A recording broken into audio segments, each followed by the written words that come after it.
Kung kayo po ay magbubukas ng inyong YouTube sa araw pong ito, napakarami po mga reports na makikita po ninyo patungkol po sa pag-usbong o pag-accelerate ng AI. At nandito rin po yung marami pang mga balita tungkol sa gera sa Iran. At nandito pa rin po yung mga kaguluhan all over the world, in many parts of the world. At ito po ay hindi natin mapapasubalian, maging matapat tayo sa mga sarili natin. Noong mga nagdaang taon, whenever nagsisimula ang isang panibagong taon, isipin niyo po, ganito po ba kadami ang mga balitang natatanggap natin patungkol sa mga gera, patungkol sa mga kakaibang mga balita, no? Mga kakatuwang balita. At meron pong nabalitaan ngayon na panibagong technique na gagawin. Although matagal na po ito yung Project Bluebeam na tinatawag po, ipe-fake daw nila yung second coming ni Jesus. Mga 2022 to 2023, mga 2021 hanggang 2023, kana po natin, may mga narinig na rin po tayo may mga ganyan. Pero nung talagang nag-accelerate po yung presence ng AI sa mundo, talagang mas madali na lang pong maisagawa yan through holograms and AI combined. Wow, talagang napakadali. Ngayon, ang tanong lang po natin is this: sino po ba ang mga madadaya at mga magogoyo niyan? Siyempre, yung mga hindi po nagbabasa ng Bible. Kaya napakahalaga magbasa po tayo ng Bible. No? Paano yan? Kanya, ipe-fake ba nila ito while nandito pa yung mga Kristiyano? O kung yung mga Kristiyano ay nadagit na? Okay, mayroong mga tsuri na pwede rin sila mag-fake ngayon ng mga parang sa langit, yung mga parang dumarating si Jesus. Ngayon, church age, pwede nilang gawin yan. Kasi hindi naman po maapektuhan yung plano ng Diyos sa atin. Ira-rapture pa rin po tayo. Kahit na ano pong mangyari. Lahat ng naglagak ng tiwala sa tinapos na gawa ni Kristo, mararapture. Okay? Mararapture. Pero mas maraming naniniwala na yung mga pandaraya ng AI, no? Hindi masama ang AI, Actually, it's a good invention. At saka yung hologram, nakaka-amaze yan, no? Pag nasa BGC ako, gustong-gusto kong tinitingnan, no? Pero ang problema, yung mga parang, sabihin natin, yung mga salarin na gagamit niyan, yung mga demonyong gagamit niyan para magsakatuparan ng kanilang mga propaganda laban sa mundo. In order para sakupin ng mundo. Kaya nga po ang banggit ko po dito, talagang pagdating ng Antichrist, darating na lang po siya sa scene. Darating na lang po siya sa eksena para magbidabidahan sa mundo. Ayun lang pong gagawin niya para i-control ang mundo. That's the only thing na kanya pong gagawin. Kasi during that time na kanyang pagdating po dito sa mundo, nakahanda na po ang mga technology na yan. No? At naniniwala po ko, may kapahintulutan po ng Panginoon ang lahat ng yan. Kasi ang plano po ng Diyos, makinig pong mabuti, matutupad at matutupad kahit seemingly parang natabunan or parang ngayon walang nangyari, hindi naman nangyari. Tandaan niyo po yung nakaraang taon, meron silang sinabi na September 23, 2025, rapture na. Natatandaan niyo po yon? Hindi po ba hindi nangyari? Alam niyo po ba may nakausap ako na nagsabi, "Oy, baka hindi naman natarating si Lord dahil..." No, sabi ko, no. Don't say that. Medyo bata pa kasi. Don't say that. Sa kalendaryo niya, hindi sa kalendaryo mo. Kaya yan po ang danger ng date setting. Yung kapag ka nag-date set ka, may naniwala sa iyo, ibinigay lahat ng puso doon. Delikado yon kasi ang problema, talagang ilalagay na nila yung heart nila doon. At pag hindi nangyari, nakakatakot na baka talagang magduda po sila. Mangyayari pa ba dahil hindi nangyari? Ganun po yun. Kaya, di ba, avoid po natin yun. O hindi po ba? Pero alam niyo, itong sasabihin ko naman, kahit hindi nangyari ang rapture doon sa Siyempre, hindi mangyayari doon dahil may date setting yun Mangyayari ang rapture sa kalendaryo ni Jesus. Meron po siyang takda na araw ng kanyang pagbabalik dito. At yun po ay mangyayari sa araw niya. Sa araw na gusto niya. No? Nakatakda na po yun.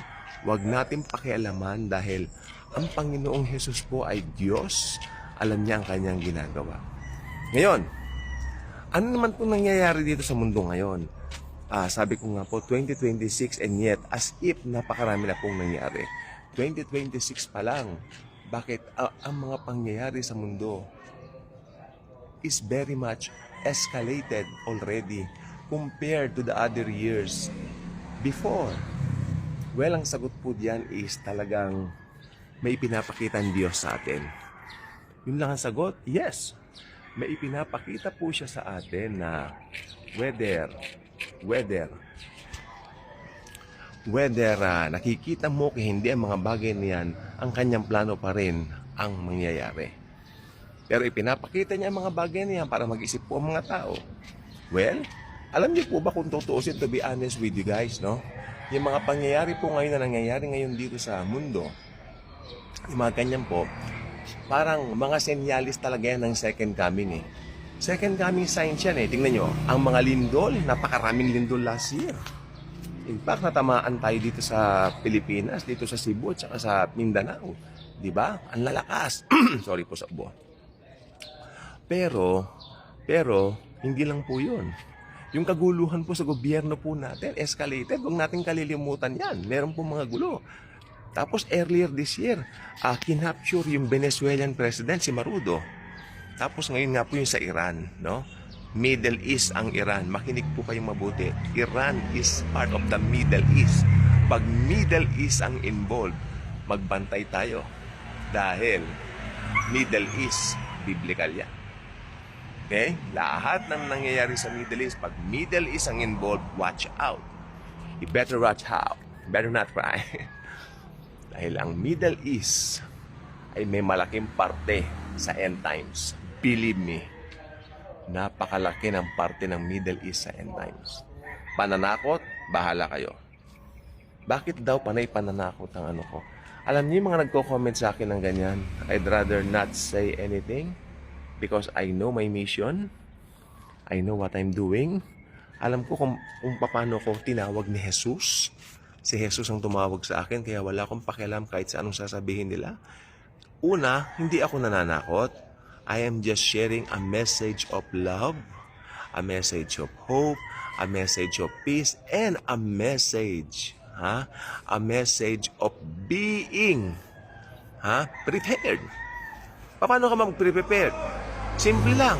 Tanggapin mo si Jesus bilang personal mong Panginoon at tagapagligtas, paniwalaan mo yung ginawa niya sa krus na sapat na upang ikaw ay maligtas. Hindi ka pwedeng maligtas sa iyong mabubuting gawa. Hindi ka pwedeng maligtas sa kahit anumang bagay. Ang tanging makapagliligtas sa iyo ay ang Panginoong Hesukristo. Ang tinapos niyang gawa sa krus ng Kalbaryo, yun ay sapat na para ikaw ay maligtas. Kaya ito po ang mensahe sa channel ng Daily Good Vibes. Okay? Sapagkat dito po sa Daily Good Vibes, nakatitiyak po kayo, walang ibang bida kundi si Kristo Jesus na nag-alay ng kanyang buhay para po sa atin. No? Kaya mga kapatid ko sa Panginoong Jesus, ito pong mga panahon pong ganito, mag-reflect po tayo. Lalo na sabi ko nga po sa inyo, the Middle East has a lot to do, has a lot of something to do with the end times. Really, believe me, malaki ang gagampanan ng Middle East sa huling panahon. No? Ang Middle East po may malaking parte. That's a big player for the end times. No, it's a big player for the end times. Kaya nakatitiyak po tayo. Magugulat na lang po kayo, magugulantang kayo. No? May mga pangyayari pang sisiklab nitong taon na ito. Naniniwala po ko doon sapagkat I believe that 2026 is a very, very important and a very, very different year among other years. No? So, yan. Tayo po ay magpasalamat lagi sa Panginoon dahil tayo po ay kanyang mahal, iniibig, pinoprotektahan. No? Siya po ay tapat po lagi sa atin. Ka-good vibes ka na ba? Kung hindi ka ba ka-good vibes, maging ka-good vibes ka by clicking that subscribe button. I-share mo ang video nito sapagkat by sharing this video, you're not just sharing this Daily Good Vibes channel. You're sharing Jesus, His grace, His love for the whole world. Sapagkat yan ang importante, malaman ng tao na mahal ni Hesukristo ang bawat isa sa atin.